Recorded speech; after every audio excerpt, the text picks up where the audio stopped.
Yo, what's going on, guys? Welcome back to the channel. My name is Theriot, and today I have an exciting new video for you guys. You guys have been asking from time to time again, Nick, do more videos on TikTok ads. So I went to the legend. I went to the man himself, who is a master with TikTok ads. Guys, I have a special guest for you guys today who has done basically taken a brand and doubled their revenue with TikTok ads, taken from $500,000 a year to $1 million a year, specifically with TikTok ads. And as well, in just the last 3 months, I spent over $450,000 on TikTok ads. Quite frankly, I haven't even touched that number yet on TikTok. So, guys, I want to introduce you to Justin. Justin, what's going on, man? Yo, thank you for the intro. Great You're welcome, intro. man. So thanks for having me on. You're welcome. I'm very excited for this today. I know you have some interesting stuff to talk about with the guests. Do you want to kind of just give them like a little sneak peek of what specifically we're talking about today? Yeah, sure. So we're gonna have 3 key points, three kind of secrets to help you grow on TikTok, both from an ad and organic perspective, because we do both at the agency. So definitely want to touch on those and give people some snippets into what it's been like to grow a brand like the stats you mentioned earlier. Awesome. Yeah, I'm super stoked for this one because, on top of like the viewers getting amazing value from this, I know I'm gonna get some value of this because I love TikTok, but I just quite frankly haven't made that investment yet into it. And while I understand the principles, it's also cool because like you're the first person actually had a conversation about TikTok on in depth like this. So I'm super stoked for this. And guys, I know y'all are in a super big treat for this. Make sure you hit that like button and get ready for this these 3 key secrets. So before we get in that though, why don't you tell everyone like a little bit about yourself? Like what specifically do you? I know you do TikTok ads. How'd you get your start in it? I'm curious to learn a little bit more about you.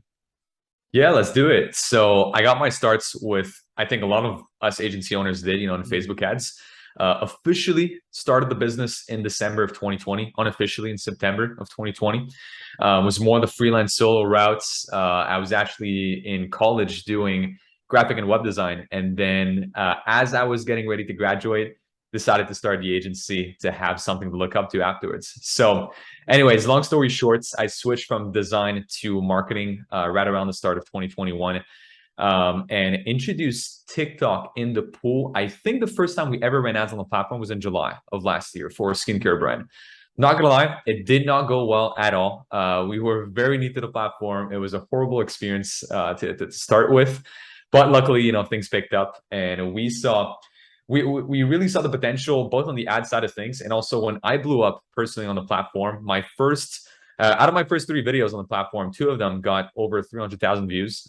It was just a story, and that really led me to wanting to dive deeper on this and try and mimic that for our brands. Now, was that 300,000 views? Those first few videos on the platform, was that like your personal brand, or was that more for the skincare brand you're working with?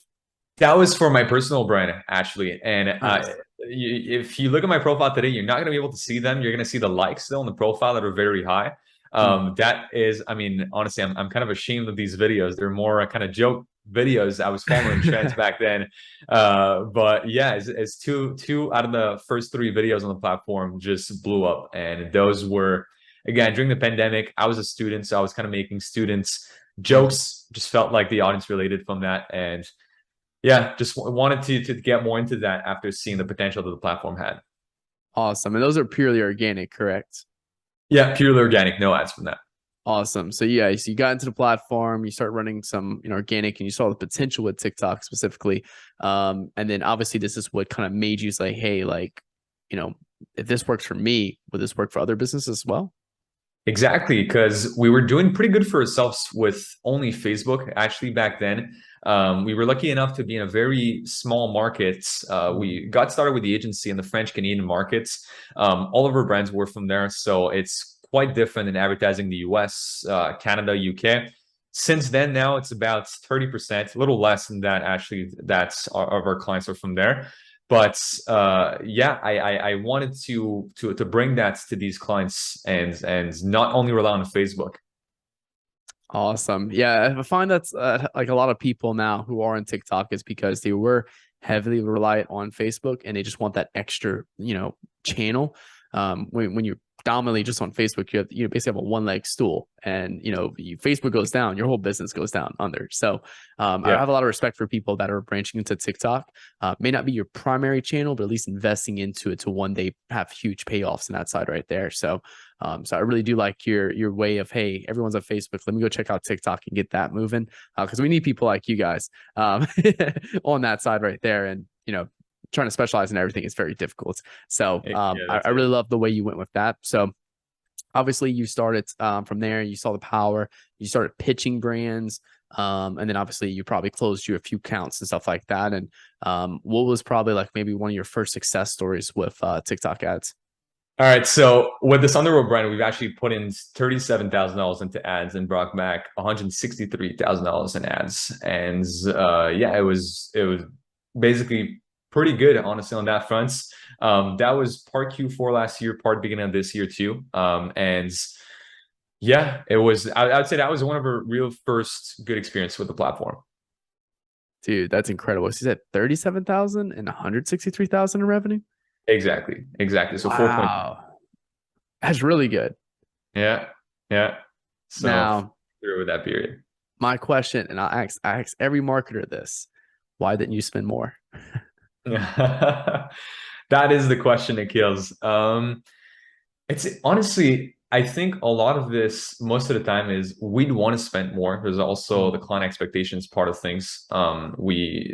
Look, this client was not used to spending as much as we even spent during that period. It was a first Q4 period for them also. So they did not really know what to expect, and they budgeted something specifically for these campaigns. So really, I'd say this is why. There's probably no other excuse. We always kind of recommend to increase the budget when we see that stuff is working amazing, but it can get scary on the client side of things to spend this much on ads when you're not used to it. Absolutely. And you did an amazing job too on that particular ROAS. If that was a client that could handle all of that, I mean, I would have been scaling that up as hard as possible right there. So from a customer acquisition standpoint, but dude, great work. That's incredible. I haven't seen personally anything that I've been able to pull off past a 2x on TikTok. So it's cool to see, because you're also selling the belief into me that much. We need to put more pressure on this. I mean, look, attribution is honestly not the best on TikTok. Like using stuff, I've seen you talk about it. I think like Triple Well and apps like that definitely help a lot. But TikTok specifically, when you look just at their ads manager, usually you won't see more than the two. It's with other attribution softwares that you can really get the real numbers. Absolutely. I love that. So you've got these amazing success stories and everything like that. And then now you probably have a few secrets up your sleeve about succeeding with TikTok. So I'm curious. I know you prep some stuff for us on this call today to kind of help you guys out. Help some of these other people that's watching this channel succeed and hit these numbers you're hitting. So I'm curious, what specifically, what are the secrets people need to know if they're doing TikTok ads themselves? For sure. I think one of the main things that people underestimate when they get on the platform is the creative side of things, just the creative demand that you need to succeed on there. When you're doing Facebook, and even then in the last year, I'm not going to lie, Facebook itself has been relying heavily on creatives. But on TikTok, that's pretty much all there is. So there's, creative testing and also creator testing, which is basically finding the right people to speak for your brand. Because there's a difference between the people that buy the brand's products and the actual ideal buyers that sometimes brand owners have in mind. And there's sometimes is a mismatch. Like they want to attract X, but actually Y is the people, buying their products. So building a creator network is a pretty big endeavor to take when you first get on the platform. I always tell people, be prepared to fail. Like literally, even ourselves right now, still finding a way to really nail this down, because there's a lot of variables at play. You deal with humans, there's unpredictability, shipping the products, making sure that they receive it in time, shooting the content, editing the content, making some variations out of that. So building a creator network, I think, is something that is probably the biggest long-term investment that any brand owner watching this can do for their brand.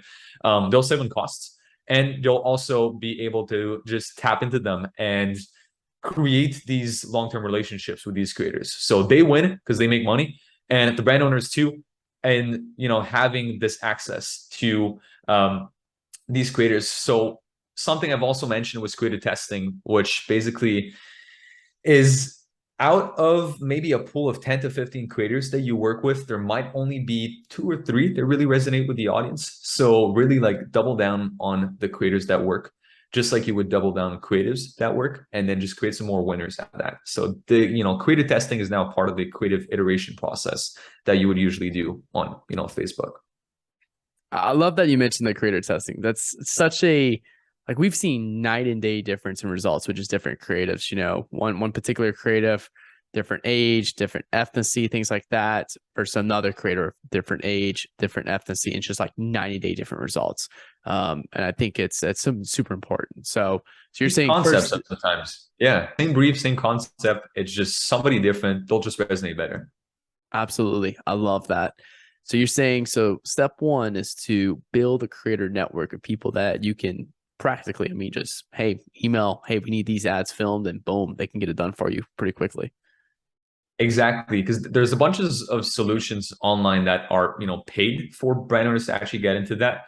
I just have found myself that they're actually pretty expensive if you want to get into those. So I either tell people, either through an agency that you work with, like kind of we do, you get access to their creators, or you do it yourself in-house. You build your own creator network, and you build relationships with them. They become almost part of your team at some point. I love it. Yeah. And guys, some of those paid things he's talking about, we like to leverage incense.pro. We've been using them for about a year now. They've done dozens of UGC videos for us. We absolutely love them. But yes, it is pricey. I think it's like $750 per quarter. You have to pay all up at once. And that's not even what you have to pay the creator too, on top of sitting the product. So it is pricier. So I do like what he says about building a creator network, and they might even be using some of these services to source those creators to eventually it's where you have your bank. But I really do like that. That's something I definitely think we need to work on too in our agency. Help out with Facebook that ads. too. We tried Incense. I've actually did some videos on Incense. I've tried hashtag paid. There's also Grin. There's a bunch of them, but at the end of the day, it might just be a personal thing. I just like having everything in house. I'm one of these guys where I don't really like white labeling if I don't have to. I just like to have our own stuff. Plus, it keeps the business a little bit more lean. So if we can do that for us, but also for the clients, I think they win too. They'll get better margins at the end of the day. Absolutely. And again, not knocking the paid platforms, just saying this is the next evolution of something, Yeah, of course. Exactly. Like we started and we still use, like, again, I'm definitely not throwing shit. Like we love these platforms. They're great. We still use them internally. I just think there's a point where when you really start growing your influencer marketing pool, for TikTok, it probably makes sense for you to transition more into an in-house model. Love it. Love it. Awesome, man. Well, that's definitely a very valuable secret. So what's the next secret, man? Yeah. So another one I think is this a secret? I don't know. I've heard a lot of people talk about it, but I'm kind of here to hammer that through once more. Is more about the quantity versus quality debate that there is with TikTok. And I think especially with what happened recently with big accounts like Andrew Tate, probably a lot of people started seeing, online out of the blue, really is a testament for quantity. This guy kind of came out again out of nowhere with a bunch of contents, and he just took over the internet. And that's really what we're seeing also on our side, is the more content you have, both organically and paid. I'll get into paid in a second, but organically specifically, like a lot of experts will recommend 3 or 4 times a day for you to post as like a sweet spot. And we're even seeing right now having more than one accounts can help you tap into different audiences. So you'll have, I'm giving you an example. Let's say you'd have Nick Theriot, then you might have Nick Moments or Nick Clips, something like that.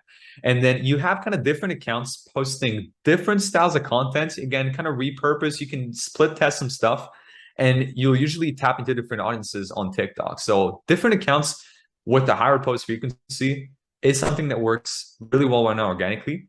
And on the paid side of things is kind of, we mentioned earlier, you need content to propel these ads. And TikTok has quite a higher barrier to entry than Facebook does, because you kind of have, like, if you're using a CBO campaign, you need to spend at least $50 a day.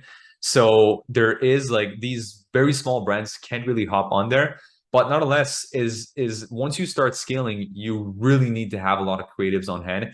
So, which is why, like, if you're already producing these creatives for the organic side of things, produce them in mass and create variations both organically and for ads, because you want to you want to sell when you advertise, and you want to engage and kind of educate when you want to do organic. So same content, just with a different CTA.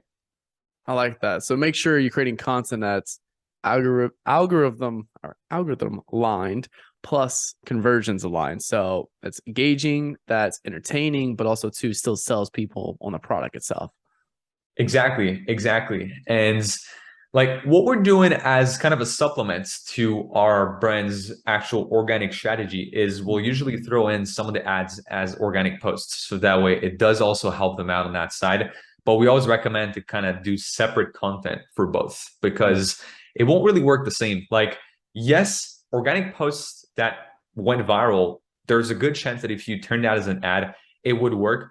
But there are cases which that's not true, because that organic post went viral because it might be funny, it might be engaging, but it might just not sell. It might just not convert, right? People laugh at it, but they don't really want to buy from it. So this, there's these scenarios where you will need to change the content style depending on ads or organic.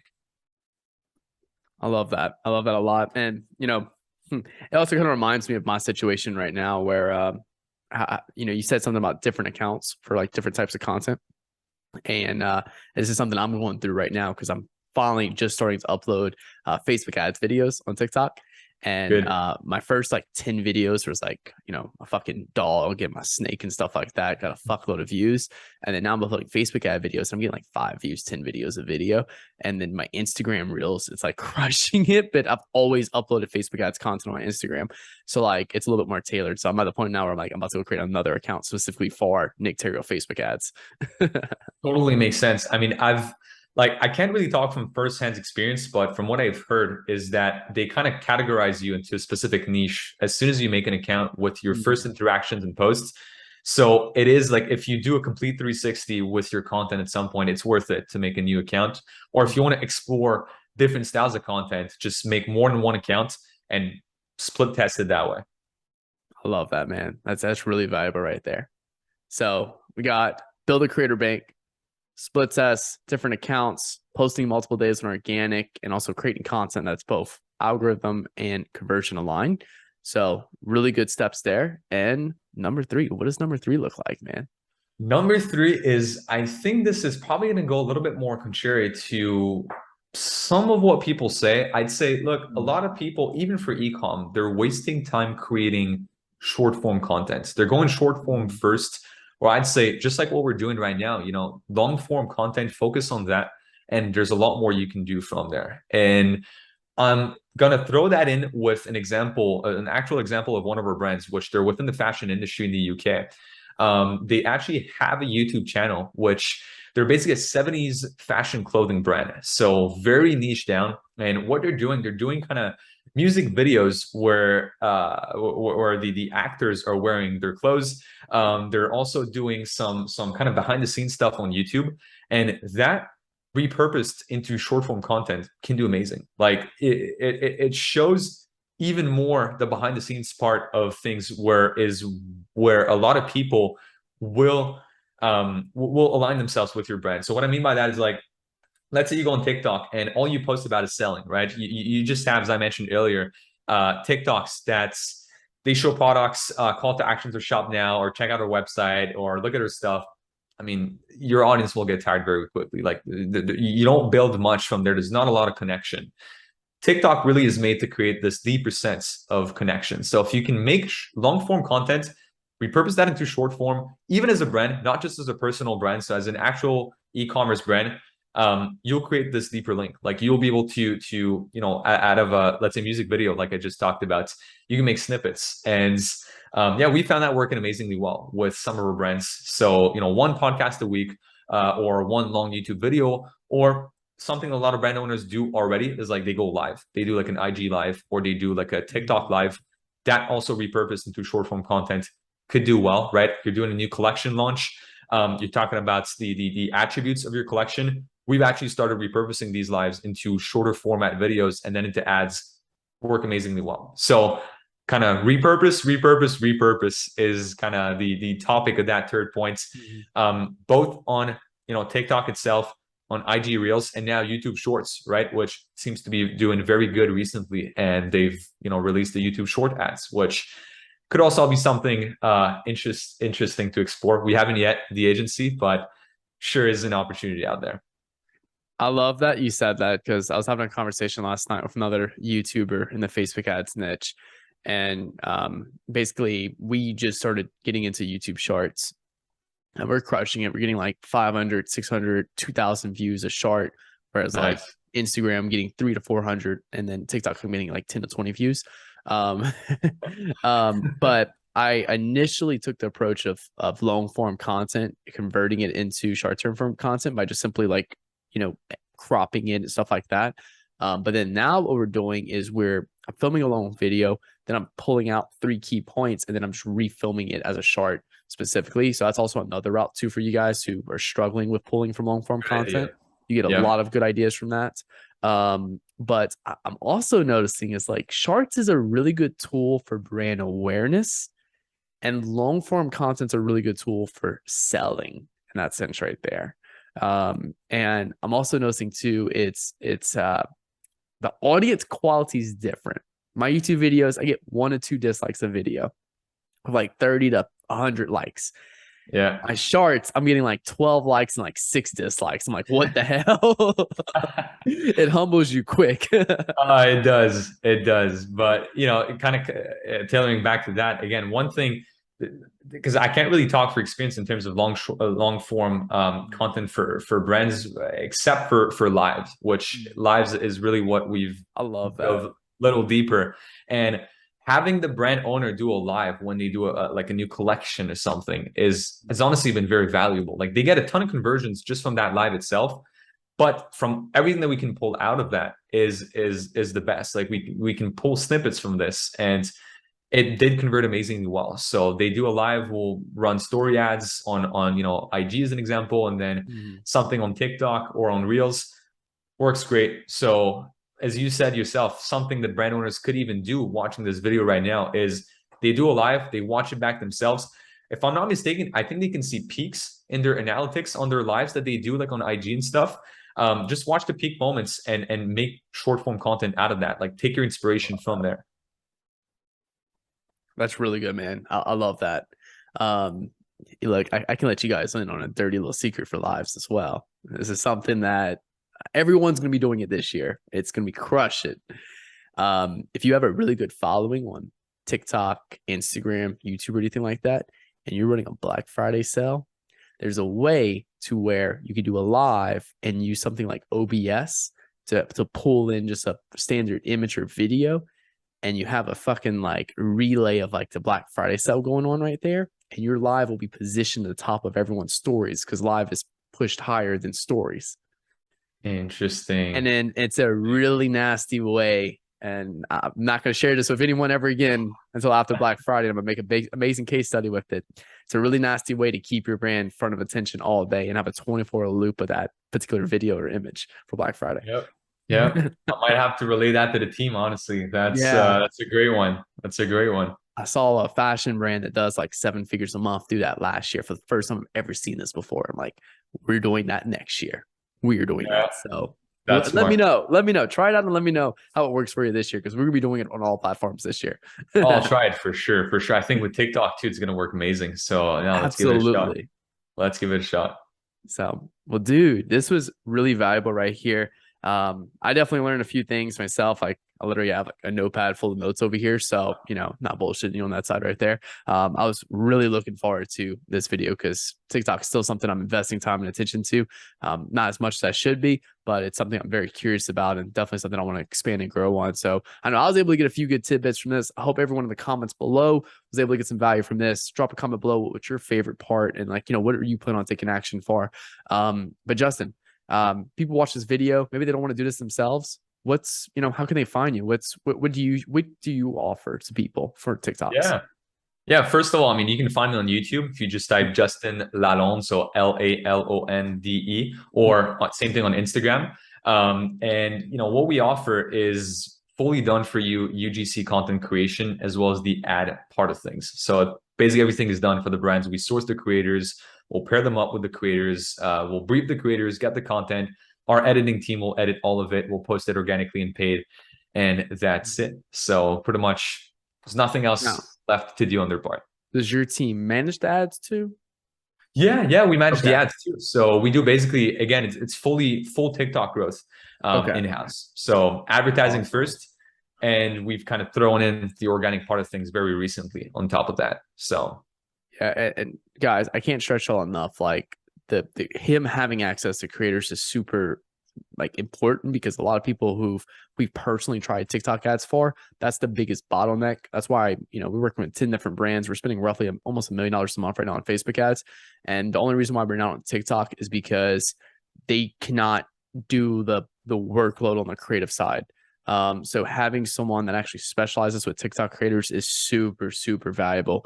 That's really the only way I've seen people succeed with TikTok from my personal experience. definitely as I think, again, as we kind of mentioned earlier, creatives are kind of the backbone, of TikTok itself. So you need creators to be able to get on that. So it is a big bottleneck for a lot of people. Definitely, dude. I love it. I'll put is it your website? Like do people go to like your website or something like that? If they want to speak to you more about the TikTok side? Yeah, sure. I mean, we can put the website in the description, or again, straight up a DM on IG as an example also. Okay. And me and our team will get back to them ASAP. Okay, cool. And where can they find you on Instagram? Yeah, so at Justin JUSTN, so no I LALONDE, and you should find me. Awesome. Well, yeah, we'll put your that or your website. Can people schedule a call with you on your website? Yep, yeah, perfect. We can put both of those. Awesome. We'll put that in the below in the description. So if you do want to speak to Justin and about how we can help you with your TikTok ads, you can click the link below and book a call with him. And then from there, we'll put something together between me and Justin, where if you mention my name on the call, maybe he'll hook you up with something. Don't know what that might look like yet, but we'll figure that out. So Let's do it. I'm down. mention my name on the call, and he'll hook you up with a little something sweet for you. So how does that sound, Justin? Sounds great. Sounds like a plan. Awesome, if you DM me, or if you put on the call, you can put the source. If you put referral, and if you just put Nick in there, we'll throw something, a little special something for it. Awesome. I love to hear it, man. Awesome. Well, look, dude, this was super valuable. Before we hop off, is there any last more comments from you? No, that's it. I mean, if you're not already on TikTok, just do it. I'd say is get on with it right now. I think we're still early. We're not as early as we were last year, but it's still not too late. Like CPMs are still at around $4 or $5 mark. Very healthy. So do it now. Awesome. I love to hear it, man. Look, Justin, thank you for coming on the channel. Thank you for spilling some amazing knowledge for everyone. Hope you have a great rest of your day, man. And hope everyone who watched this took some amazing knowledge. Make sure you hit that like button, hit that subscribe button for new videos every Monday, Wednesday, and Friday.